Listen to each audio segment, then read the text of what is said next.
안녕하세요. 취득세 5분 특강 김승윤 회계사입니다. 오늘은 취득세 5분 특강 17번째 시간 비과세에 대해서 살펴보도록 하겠습니다. 네, 우선 취득세의 비과세라고 하면 취득세를 전혀 과세하지 않는 그런 항목인데요. 그만큼 좀 어떤 혜택이 있는 그런 취득을 해야지 좀 대상이 되겠습니다. 총 지방세법에서는 취득세가 비과세되는 취득을 총 7가지로 열거하고 있습니다. 제가 이 중에 크게 3가지로 묶어서 설명을 드리도록 하겠습니다. 네, 첫 번째는 국가 등의 취득입니다.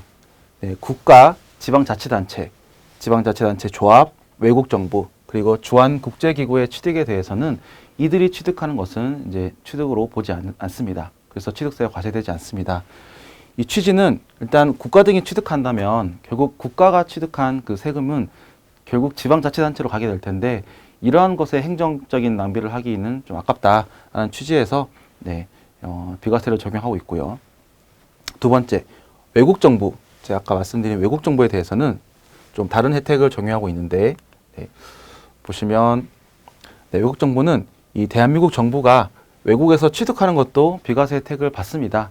그렇기 때문에 우리도 혜택을 받기 때문에 우리나라에서 취득하는 외국 정부의 취득도 비과세를 해주고 있는 것입니다. 즉 외교상의 상호주의, 호혜주의 이런 단어로 설명되는 그런 것으로 볼 수 있는데요.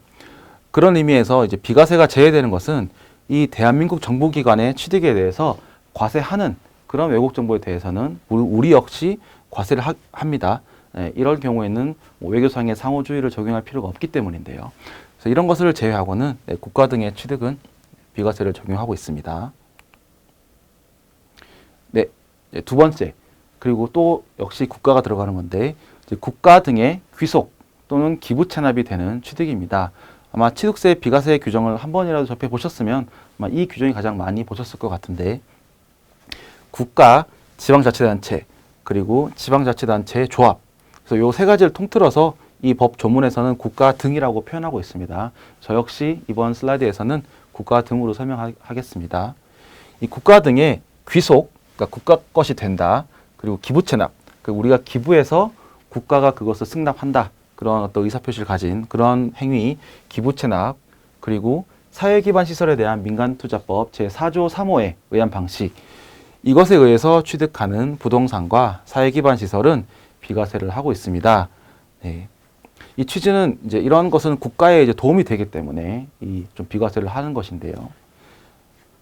잠깐 설명을 드리면 일단 이 사회기반 시설 민간투자법 제4조 3호에 대한 방식이 무엇인가라는 건데 이제 일명 BOT 방식이라고 합니다. 그래서 빌드, 오퍼레이트, 트랜스퍼인데 뭐냐면 일단 취득자가 빌드 지었습니다.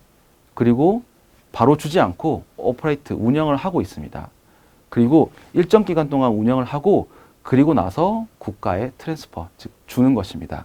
그래서 이렇게 BOT 방식으로 하면은 일정 기간 동안 사업 시행자, 즉 취득자에게 소유권을 인정하게끔 하고 그 기간이 만료되면 뭐 10년, 20년 이런 기간이 만료되면 그런 소유권이 이제 국가 등으로 넘어가는 취득입니다. 취득이고요.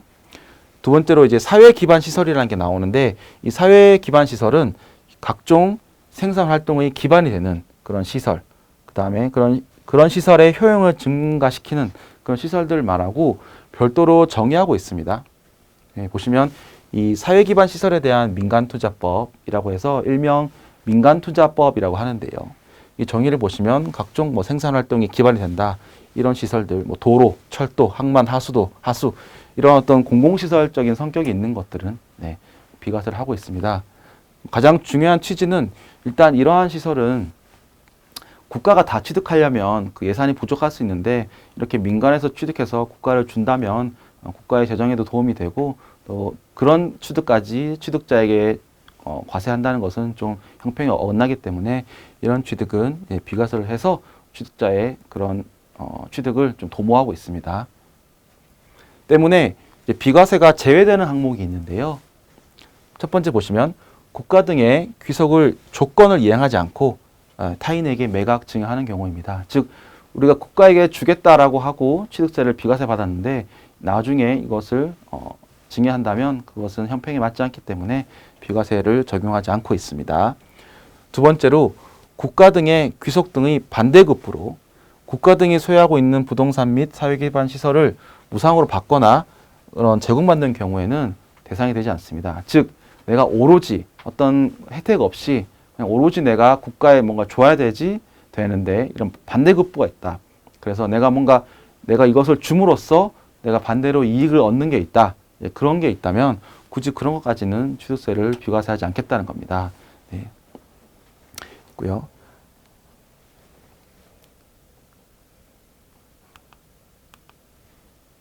네. 나머지 이제 5가지는 제가 하나 묶어서 기타 비과세 규정이라고 설명을 드리겠습니다. 우선 첫 번째는 신탁재산의 취득입니다.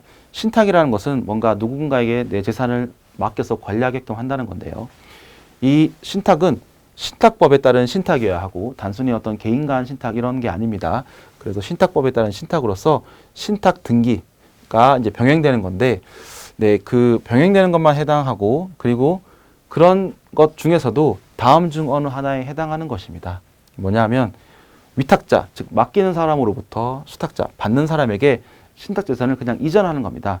이것은 그냥 단순히 맡기는 용도로 하는 것이 진짜 그 수탁자가 이 재산을 취득하는 것이 아니기 때문에 그런 형식적인 취득으로 봐서 이런 취득은 취득세를 비과세하고 있습니다. 나머지 2개도 신탁 기간이 종료되어서 다시 받을 때, 그리고 그 수탁자가 변경되어서 수탁자 간에 이동이 될 때, 이럴 때에는 그 재산의 어떤 소유권이나 실질이 이전한 것으로 보지 않아서 이 신탁재산의 취득 비과세를 적용하고 있습니다. 2번째는 동원 대상 지역의 토지입니다. 어떤 과거의 특별법에 따라서 이 동원 대상 지역 내의 토지에 대한 내용으로서 이런 부동산을 취득한다면 비과세하는 정책적인 혜택을 주고 있습니다. 3번째는 이제 공사 현장에서 많이 나오는 건데 임시 건축물의 취득입니다. 즉 내가 잠깐 쓰는 공사 현장 사무소 같이 공사가 다 되게 되면 없어질 이런 건축물은 취득세를 과세하고 있지 않습니다. 다만 중요한 것이 이 존속기간 1년 초과 시에는 비과세에서 제외됩니다. 즉 과세하고 있습니다. 그래서 이런 어떤 임시건축물이라고 하더라도 내가 이 존재기간이 1년을 넘었냐 혹은 그 이내이냐는 반드시 확인할 필요가 있겠습니다. 4번째는 공동주택의 개수입니다. 개수라고 하면 아까 고치는 거라고 이제 이해하시면 되겠는데요. 이 공동주택을 개수하면서 취득하는 것은, 그리고 그 시가 표준액이 9억 원 이하라면 이런 주택에 고치는 것은 취득으로 보지 않아서 취득세 비과세를 하고 있습니다. 즉 어쨌든 주택이란 거는 인간의 기본적인 안정도 포함되기 때문에 안전의 측면에서 이런 개수 정도는 할 수 있다, 이렇게 보시면 되겠습니다.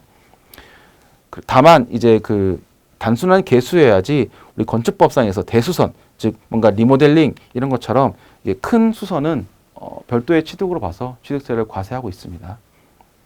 마지막으로는 사용 불가 차량입니다. 우리가 상속으로 인해서 차량을 이제 상속받았는데 그 차량이 사실상은 뭐 화재나 교통사고 등으로 실제로는 사용 불가 판정받아서 된 거라면 그런 차량은 취득세를 과세하지 않습니다. 네, 그래서 취득세 비과세 규정은 크게 국가 등의 취득, 그리고 국가에게 제공하는 취득, 그리고 마지막으로 기타 이렇게 특정한 정책적 목적이 있는 취득으로 구분할 수 있고, 이렇게 이제 비과세 규정을 설명을 드리고 보시면 아시겠지만 다 그 비과세할 만한 의미가 있는 것들입니다. 그래서 이런 것들을 잘 살펴보시고 취득세 비과세는 적용하시면 되겠습니다. 네, 시청해 주셔서 감사합니다.